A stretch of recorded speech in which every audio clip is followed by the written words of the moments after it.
My son's wife forced me to wash dishes at the party. Then the governor called me mother. My name is Margaret. I am 65 years old, a widow, and a mother of one. My life has never been glamorous, but I have always carried my head high. I spent my youth working in a textile factory. My hands still carry the marks, rough palms, tiny cuts that never really faded. But those hands raised a boy. My boy Daniel. I gave him everything I had, even if it meant going hungry some nights. When his father died, I told myself, Margaret, you will be both mother and father. You will raise him into a man you can be proud of. And for a long time I thought I had. But then Daniel married Emily. From the first day I met her, I knew she didn't see me as family. To her I was just the old woman with no money, a shadow in their picture-perfect world. She never said it outright, but her eyes did. The way she looked at my simple dresses, the way she wrinkled her nose when I offered homemade food. It was clear. Still I bit my tongue. Because she was my son's choice. Because peace was better than conflict. Then came the invitation. It arrived in an embossed envelope, hand-delivered by a driver. A golden card with swirled letters.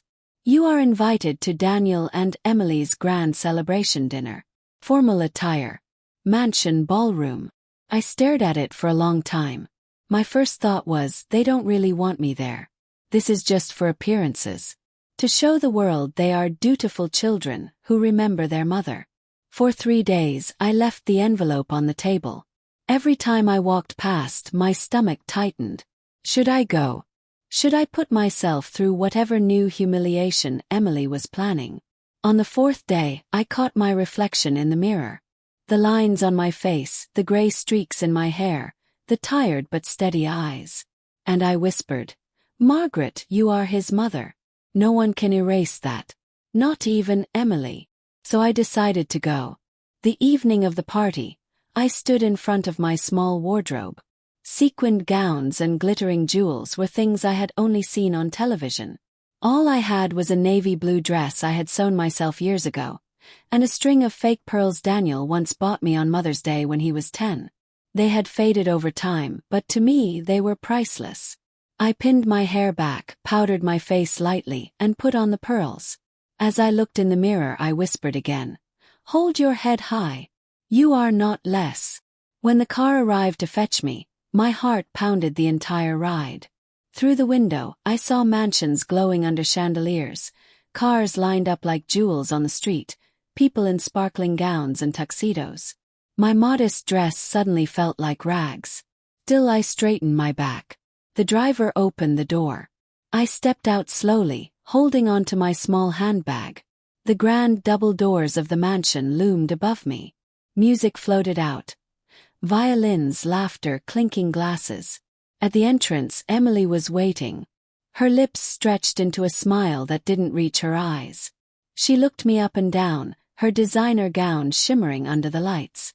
And then, with a soft voice that only I could hear, she said, Please, Margaret, try not to embarrass us tonight. She turned quickly, linking her arm with Daniel's before I could reply. My son gave me a brief smile, the kind children give when they don't want trouble, and then walked away with her. I stood there, my heart heavy, my hands trembling around my bag. But I walked inside anyway. 'Cause I was his mother. And I wasn't going to let anyone, not even Emily, make me forget that. The mansion was alive with light. Crystal chandeliers dangled from high ceilings, their glow spilling out into the courtyard. Cars with tinted windows lined the driveway, and waiters in crisp white shirts carried trays of champagne that sparkled like liquid gold. I stepped across the marble floor, my small heels clicking softly.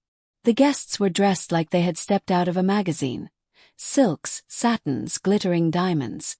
I adjusted my navy dress, suddenly aware of its plain seams, and clutched my handbag a little tighter.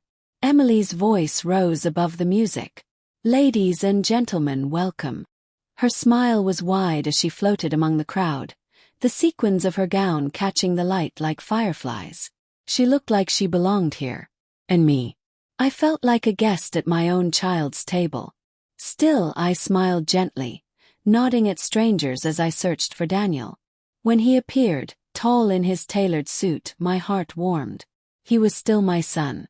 But the warmth faded when I realized he was walking past me, hand in hand with Emily, stopping to greet other guests while avoiding my eyes. I cleared my throat softly. "Daniel." He glanced at me, his smile tight, almost forced. "Mother, you made it." "I wouldn't miss it," I said quietly, though my voice wavered. Emily tilted her head and looked me up and down. "That's quite a dress," she said, loud enough for the group near her to hear. A ripple of laughter passed through the circle of women around her. They glanced at my pearls, at my shoes, and smirked as if I had walked into the wrong place. I felt the heat rise to my cheeks, but I kept my eyes steady. "It's the best I have," I answered softly. One woman whispered, not softly enough, "Looks homemade." Emily sipped her champagne and gave a smile that was sharper than any blade. "Well, it's certainly unique." Daniel stayed silent. My son, the boy I had fed from my own plate, the boy I had clothed with my own worn hands, stood beside his wife and said nothing. I swallowed hard, forcing my lips into a faint smile. My pride was cracking, but I would not let it shatter in front of them. The evening moved on. The music swelled. Guests laughed and chattered. I lingered on the edges of the party like a shadow, standing near the buffet, pretending to study the floral arrangements so no one would notice how alone I was. At one point, a waiter offered me a glass of wine. As I reached for it, a man bumped into me, spilling droplets onto my dress. "Oh dear," he said casually, brushing past without a care. Emily's sharp laugh rang out. "Careful, Margaret. We wouldn't want you to ruin the carpet." The group around her chuckled. My fingers tightened around my bag. The wine had stained the front of my dress, a deep red blotch spreading like a wound. I wanted to run, to slip out into the night and leave them all behind. But my feet refused to move. Instead, I stood taller, though my hands trembled. Inside my head, I whispered to myself, "Endure it, Margaret. You came for your son. You'll endure it." I moved to the far end of the ballroom, near the last row of chairs. Alone, I sat quietly, pretending to be busy with the napkin in my lap. Around me, laughter filled the air, but it was not for me. Not anymore. And as the music swelled, I felt something heavy in my chest, the realization that in this grand place, surrounded by family and strangers alike, I was invisible, unwanted, and yet, stayed. 'Cause love makes you stay, even when it breaks your heart. The ballroom shimmered with opulence. Golden light bounced off mirrored walls, violins played softly in the background, and laughter rose in waves like champagne bubbles. To everyone else, this was a night of celebration. To me, it felt like a night of endurance. I sat at the far end of the long dining table, where the light dimmed and the flowers no longer smelled fresh. My place card had been placed there deliberately, away from the chatter, away from the spotlight. From where I sat, I could see Daniel and Emily at the head of the table, surrounded by their guests. Emily sparkled like a jewel. Her laughter was bright, her voice loud. Every time she leaned in to whisper something to the women beside her, their eyes flicked toward me, followed by stifled giggles. The food was served in courses, silver trays with delicate portions of things I couldn't even pronounce. I lifted my fork, trying to eat with grace, but my hands shook. At one point, Emily raised her glass for a toast. "To family," she declared, her eyes glinting. Then, as if the word itself was a joke, she added, "And to making sure our family only shines the brightest." The crowd clinked glasses, but her gaze lingered on me. The message was clear. You don't belong in that shine. I sipped my water, my throat tight. Halfway through the meal, a waiter accidentally brushed against my shoulder while reaching for a plate. A spoon clattered to the ground. "Oh dear," Emily said, her voice sharp. "Margaret, please try to be careful. We don't want another accident." Another accident. I hadn't even caused this one. But no one corrected her. Instead, a few guests chuckled politely, as though her insult was harmless. Daniel sat still, his expression unreadable. His silence was louder than her words. I folded my napkin carefully on my lap, pretending the sting didn't cut so deep. The chatter around me grew louder. Conversations about vacations, business ventures, designer gowns. I sat with my hands folded, unable to contribute, invisible in their glittering world. Every now and then, someone's eyes would land on me, curious, judgmental, then slide away as if I weren't worth their time. "Who is she again?" I overheard one woman whisper. Emily's voice, dripping with disdain, answered, "Just Daniel's mother." The word pierced me deeper than any knife could. The courses continued. Roasted meats, delicate pastries, golden soufflés. Waiters moved like dancers, pouring wine into glasses that were never empty. My own glass of water sat untouched, as if even the waiters knew I wasn't worthy of attention. At one point, Emily leaned close to a guest and said loudly enough for others to hear, "She insisted on coming, you know." I didn't have the heart to say no. Laughter erupted around the table. My fork froze in midair. Insisted. The invitation had been delivered by her own driver. But in that moment, truth didn't matter. Appearances did. And Emily had painted me as the unwanted guest who forced her way in. My stomach churned, not from the food, but from the shame pressing down on me. I wanted to stand, to shout, to remind them all of who I was. The woman who had raised Daniel when no one else would, who had worked her fingers raw to give him this life. But I stayed silent. Because shouting in a room full of people who had already decided you were beneath them would only give them more reason to laugh. So I straightened my back, lifted my chin, and forced myself to choose slowly. Dignity, I told myself. Even in humiliation, keep your dignity. The night wore on, each passing minute stretching like hours. I watched as Daniel laughed with his colleagues, as Emily glowed in the spotlight she craved. And I sat alone, the space around me as cold and empty as a forgotten corner. But even in that coldness, a spark flickered inside me, a quiet, stubborn spark. Because I knew something Emily didn't. Dignity cannot be stolen, can only be surrendered. And I was not ready to surrender mine. The night was nearly halfway through, and the ballroom felt hotter than before. Laughter rolled across the room, bouncing off chandeliers and marble, while my own silence grew heavier with every passing second. I had almost convinced myself I could survive it. The whispers, the mocking glances, the empty seat beside me. If I just kept my head down, the night would end, and I could slip away unseen. But Emily had other plans. After dinner, as waiters cleared the table, Emily's sharp heels clicked across the floor. She stopped just behind me, her voice ringing loud enough for every guest to hear. "Well," she said, feigning thoughtfulness, "since you're not really part of the fun, maybe you can at least be useful." The room grew quiet. All eyes turned toward us. Emily crossed her arms, her smile curling cruelly. "Why don't you help the staff wash dishes in the kitchen? That's more your speed." For a moment, time froze. I stared at the empty glass in front of me, my heart thundering so loud I could barely breathe. Her words cut deeper than any insult before. This wasn't just mockery. This was humiliation crafted for spectacle. Around us, gasps fluttered like startled birds. Some guests looked shocked. Others smirked, hiding their amusement behind raised champagne flutes. Daniel sat at the head of the table, frozen. His eyes darted to me, then to his wife, then back down to his plate. My son. My only child. And still silence. I wanted him to speak. To say anything. To stand for me the way I had stood for him his whole life. But his lips stayed sealed. The pain was sharper than Emily's insult. Slowly I rose from my chair. My legs trembled, but my back was straight. I didn't give her the satisfaction of seeing me break. "If that's what you wish," I said softly, my voice steady though my heart cracked inside. Emily tilted her head, victorious. "Good.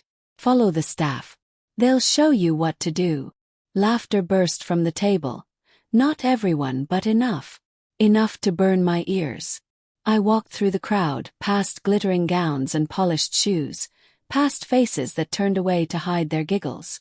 My heels clicked against the marble like a drumbeat of shame. When I reached the kitchen doors, I paused. For a moment I thought of turning back. Of saying, "No, I won't let you degrade me like this." But then I thought of Daniel. Of the boy who once clung to my skirt on his first day of school, terrified of being left alone. The boy who cried when I worked double shifts and missed his bedtime stories. The boy I had promised, "No matter what, you will never be alone." And so, for him, I pushed open the door and stepped inside. The kitchen was bustling. Steam hissed from pots, dishes clattered into sinks, the air heavy with the smell of food and soap. The staff froze when they saw me, confusion flickering across their faces. "Ma'am," one of the younger waiters said, rushing toward me. "You shouldn't be in here." I gave a weak smile. "It's all right. I was asked to help." The man's mouth opened in protest, but I waved my hand. "It's fine. I've washed dishes all my life. It won't hurt me now." I slipped off my fake pearls, tucking them carefully into my handbag, and rolled up the sleeves of my simple dress. My fingers touched the warm, soapy water, and the sting of humiliation blended with the sting of tears threatening to spill. Behind me, I could still hear faint laughter from the ballroom. Each echo was a reminder. I had been reduced to a servant in my own son's home. But as I stood at that sink, scrubbing plates with trembling hands, I whispered to myself, "It's only dishes, Margaret. Dishes can be washed. Pride can endure." And though my heart was breaking, I forced myself to stand tall, even in that hidden corner. The kitchen clattered with noise, pots banging, water rushing, plates clinking together. But inside me there was only silence. Heavy, aching silence. I stood at the sink, sleeves rolled up, my hands plunged into soapy water that smelled faintly of lemon. I scrubbed each plate slowly, deliberately, as if cleaning them could scrub away the shame burning inside me. Around me the staff whispered. Their eyes followed me with quiet pity. One young girl, no older than 19, tried to take the sponge from my hand. "Please, ma'am," she said softly. "You shouldn't be doing this. You're a guest." Her kindness almost undid me. My throat tightened, tears threatening to rise. But I swallowed hard, forcing a smile. "It's all right, child," I whispered. "I've been washing dishes my whole life. These hands, they're used to it."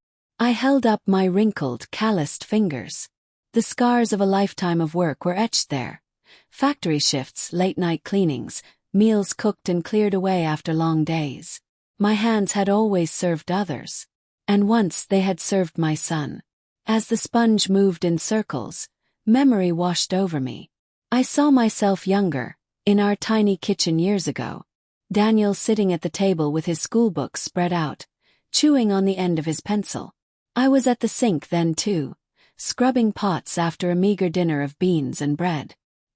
He had lifted his head and said, "Mom, when I grow up, you won't have to work anymore.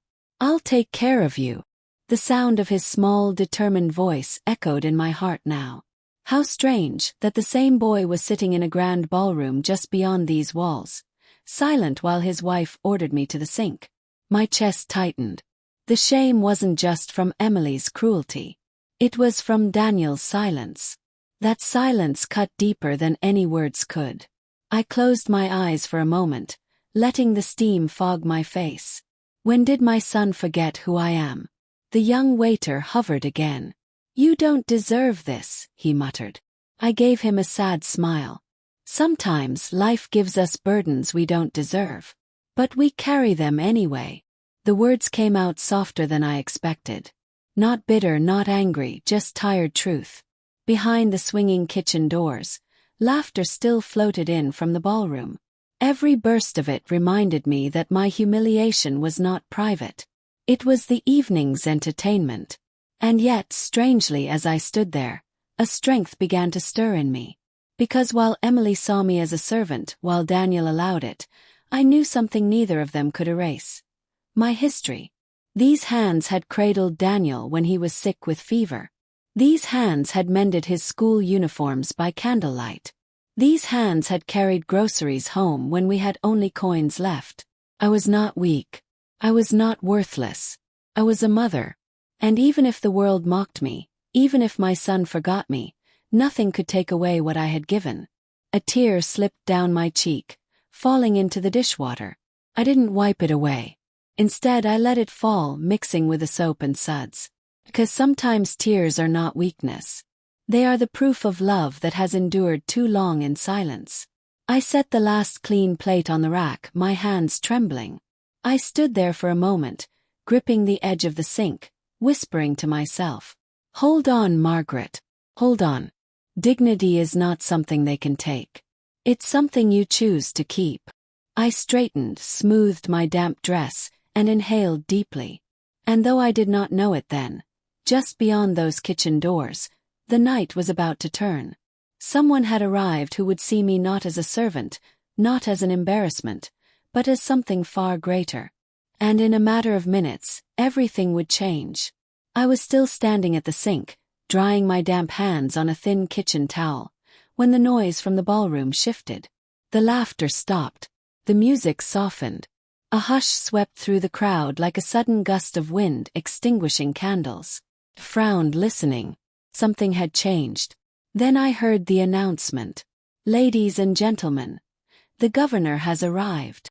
A ripple of excitement surged through the air.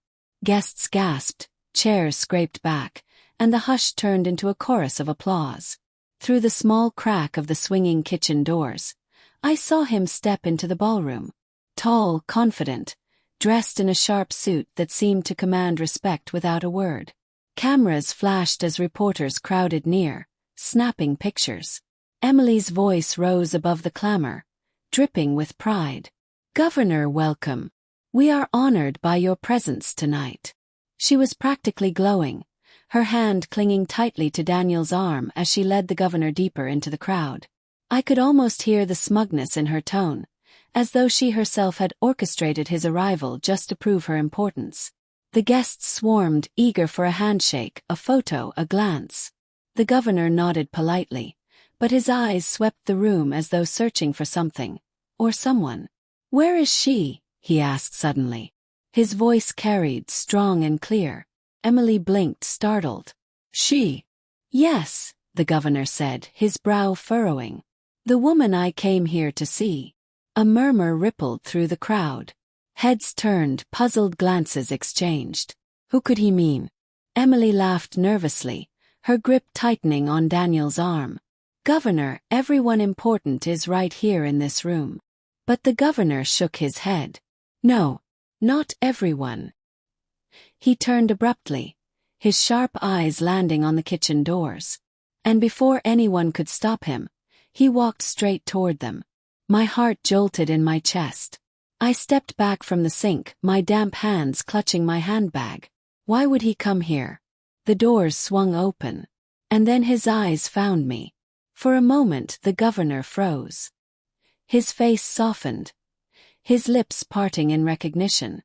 Then, without hesitation, he strode across the kitchen floor toward me. "Mother!" he exclaimed.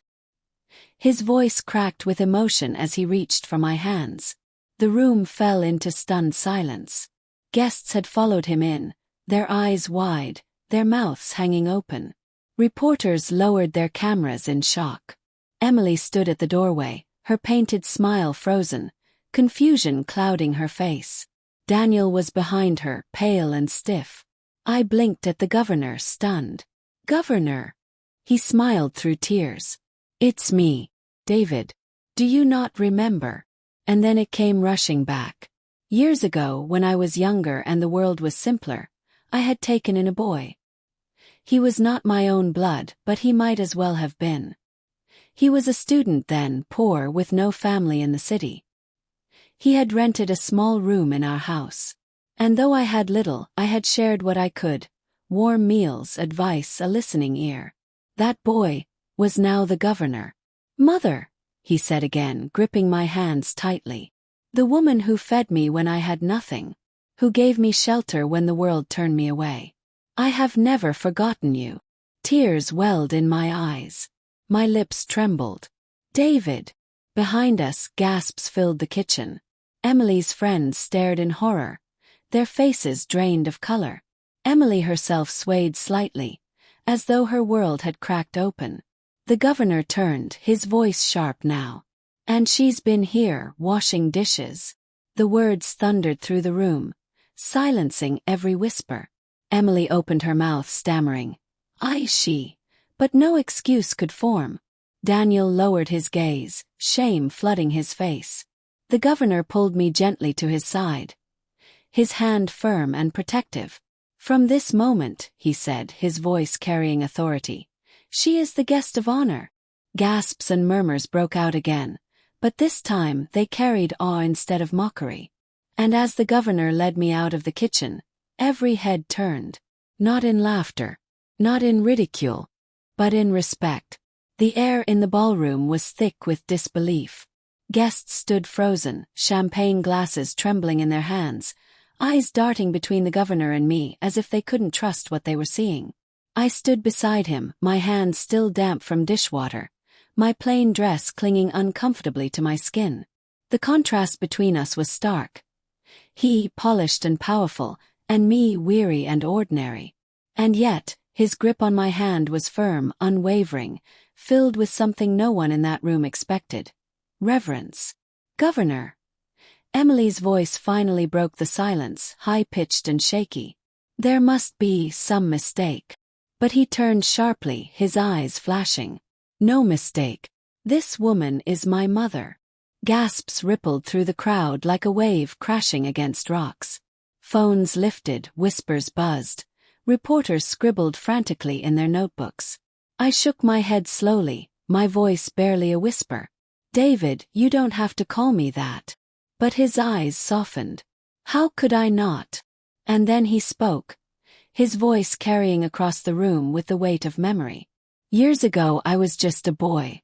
A student with nothing in his pockets but hope. I slept on benches, skipped meals to buy books.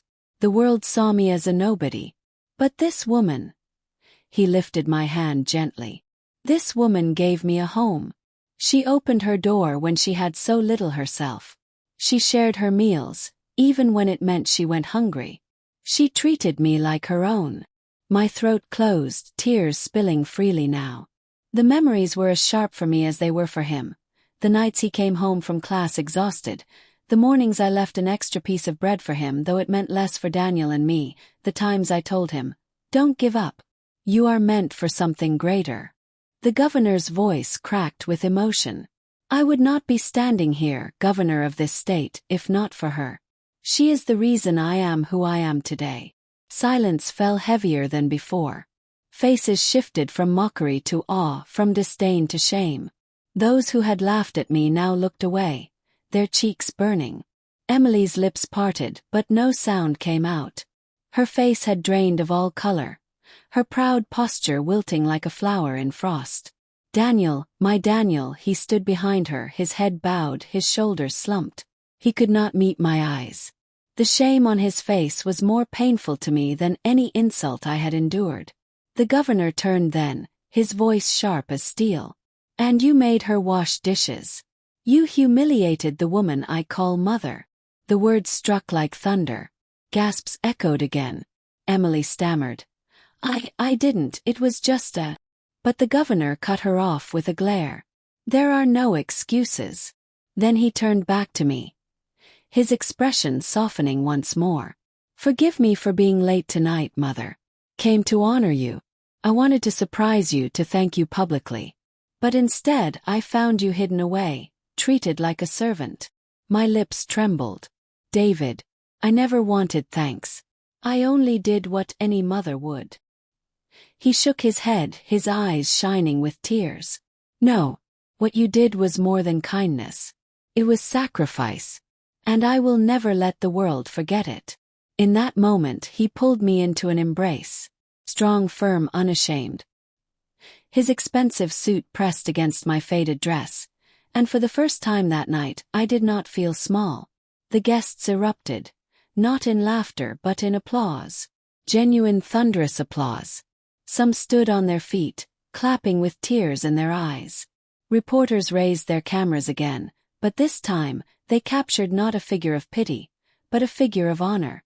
I buried my face in his shoulder, my tears soaking the fabric. For the first time in years I felt seen, respected, loved. And in that embrace, one truth burned brighter than the chandeliers above. Dignity may bend under cruelty, but it never breaks. The ballroom, moments ago filled with cruel laughter, now pulsed with applause and stunned whispers. But beneath that noise, the silence between Emily, Daniel, and me was deafening. The governor still held my hand firmly, like a son guarding his mother. His gaze swept across the glittering crowd, sharp and unforgiving. "This woman," he said, his voice resonant and commanding, "is not to be mocked. She is not to be hidden in kitchens or treated as less. She is a mother, a giver, a woman of dignity. And without her, I would not be standing here." He turned deliberately toward Emily, his tone hardening. "How dare you humiliate her? How dare you strip respect from the very woman who deserves it most?" Emily's painted smile crumbled. She shifted uncomfortably in her jeweled gown, her fingers twisting around the stem of her empty champagne glass. For once, her clever tongue failed her. I didn't mean," she stammered, her voice faint, eyes darting to Daniel for support. But Daniel only lowered his gaze further, his shame carving deep lines into his face. The governor's words cut like glass. "You didn't mean. Humiliation is not an accident. It is a choice. And tonight you chose cruelty." Gasps echoed around the room. Some guests covered their mouths, others exchanged looks heavy with judgment. Those who had laughed at me earlier now stood rigid, regret etched on their faces. Emily tried to speak again, but the governor raised his hand. His authority silenced her instantly. Then he looked at me, his expression softening. "Mother, please come with me." And just like that, he guided me out of the kitchen corner, back into the ballroom, but this time not as a shadow, not as an embarrassment. He led me to the head table, the very place where Emily had sat in triumph only moments before. The governor pulled out a chair for me. "You sit here at my side, as my honored guest." The crowd erupted into fresh applause. Some guests even stood to show their respect. My chest tightened as I lowered myself into the chair, the seat Emily had boasted from, the seat that declared importance. Now it was mine. Emily stood frozen at the edge of the room, her face pale, her pride stripped bare before everyone she had sought to impress. The whispers cut her sharper than any blade. She made his mother wash dishes. How could she?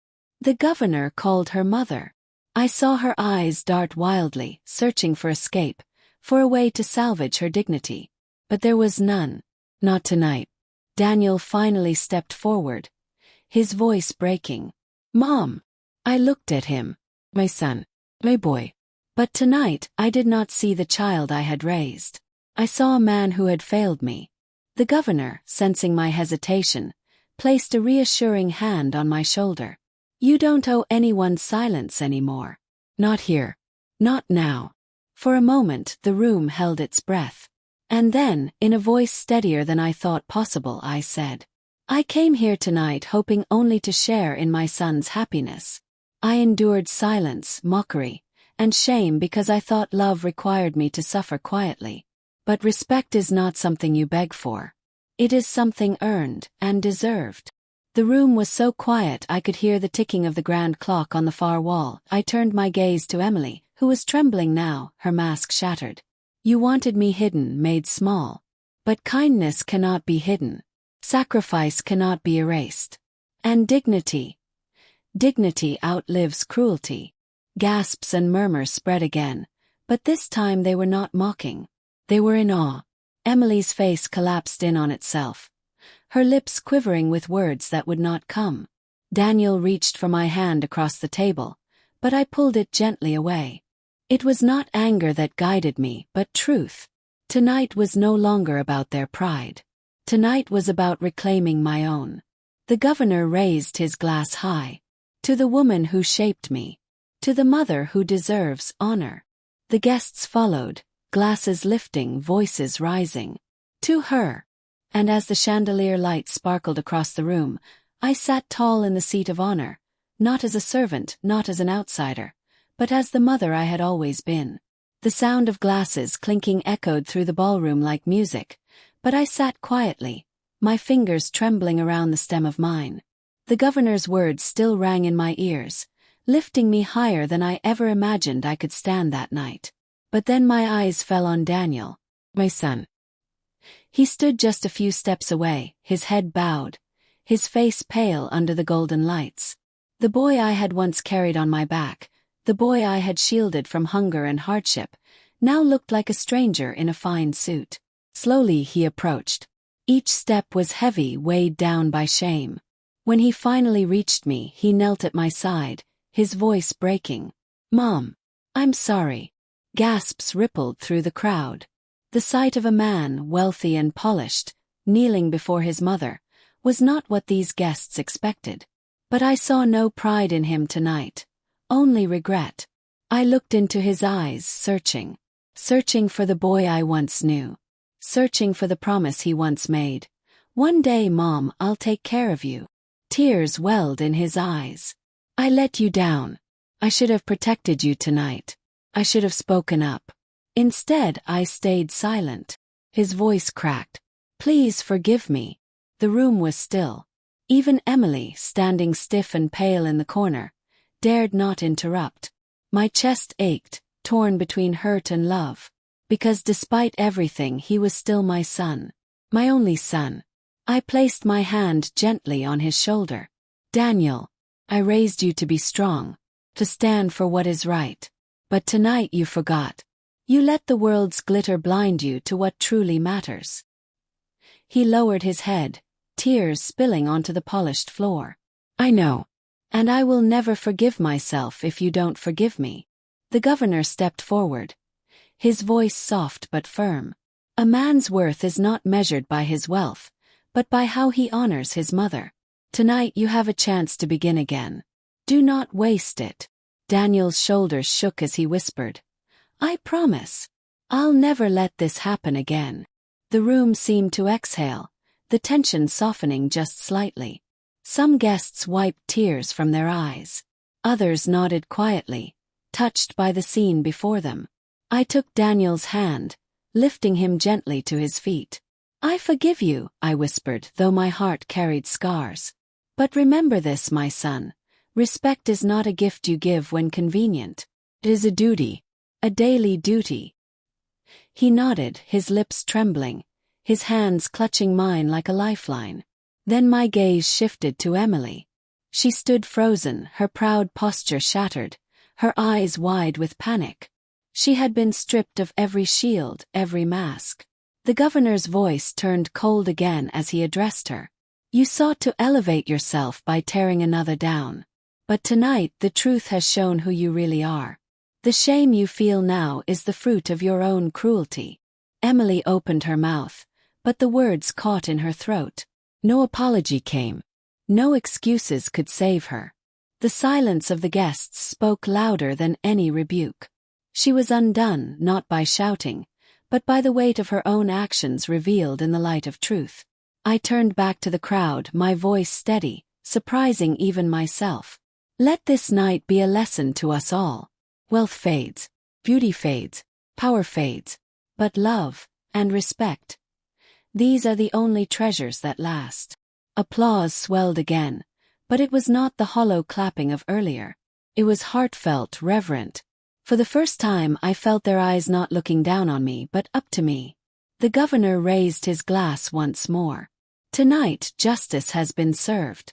And may it serve as a reminder. True greatness begins with humility." The room echoed with cheers, glasses lifted high. Daniel stood beside me, his head finally lifted, his hand steady in mine. And as I sat in that seat of honor, the bitterness of humiliation was replaced with something sweeter, the quiet redemption of dignity restored. The ballroom glittered brighter than ever, but the light no longer belonged to the chandeliers. It belonged to truth, to dignity reclaimed. I sat at the head table, the governor beside me, Daniel on my other side. Where earlier there had been silence and shame, Now there was applause and respect. Guests who had laughed at me before now approached with lowered heads, offering quiet apologies, their voices soft, their eyes filled with guilt. "Forgive us," one woman murmured. "We didn't know who you were." I smiled faintly, though my heart was heavy. "It's not who I am that matters," I said gently. "It's how you treat people when you think they are no one." Her eyes widened and she nodded, her shame plain for all to see. As the night wore on, the governor kept me close, introducing me to officials, dignitaries, reporters. "This is the woman who raised me when I had nothing," he said proudly. "She is my mother in every way that matters." Every time he said the word mother, a piece of my heart healed. But my gaze kept drifting toward Emily. She stood alone now, abandoned by the very crowd she once commanded. The sparkle of her gown couldn't hide the fear in her eyes, the way her hands twisted nervously in front of her. For once she had no voice, no audience, no stage. Daniel looked at her, then at me, then back at her again. His face was torn between love and disappointment, loyalty and truth. He sighed heavily, then took my hand in his. "Mom," he whispered, his voice trembling. "I know it will take time, but I promise. I will honor you from this day forward." I was blind, but tonight opened my eyes. Tears welled in my eyes. I pressed his hand gently. "I pray you mean it, Daniel. Because the greatest gift a child can give their parent is not money, not houses, not parties, but respect." He nodded, his jaw tight, his eyes wet. For the first time in years I believed he meant it. The governor stood and tapped his glass, calling for silence. His deep voice filled the hall. "Tonight we have witnessed something powerful. Not politics, not wealth, but the truth that no crown, no title, no success means anything if we fail to honor those who gave us life, love, and sacrifice." He looked at me and lifted his glass high. "To mothers everywhere, especially the ones who suffer in silence. May they never be forgotten again." The hall erupted into applause, louder than before, thundering like a storm of justice. I felt tears stream down my cheeks, but this time they were not tears of shame. They were tears of triumph. I raised my own glass slowly. "Thank you, all of you." Tonight I was reminded of a painful truth. Family can hurt the most. But I was also reminded of a greater truth. Dignity will always outshine cruelty, and love will always find its way home. The guests rose to their feet, clapping, nodding, some even wiping their eyes. Emily slipped quietly toward the back of the room, her head bowed, her arrogance stripped bare. She had wanted me invisible. Instead, her own pride had made her vanish. As the music swelled again, I sat back, my heart steady for the first time that night. I had been humiliated, mocked, silenced. But by the end I was not only restored, I was honored. And as I looked at Daniel, who now clutched my hand tightly, and at the governor, who called me mother with a proud smile, I whispered to myself, "Respect is not asked for. It is lived. And when the truth finally comes, no one can take it away." Thank you for watching. Remember, family can hurt the most, but truth and dignity always win in the end. Don't forget to like, comment, and subscribe for more powerful stories. Cherry Blossom.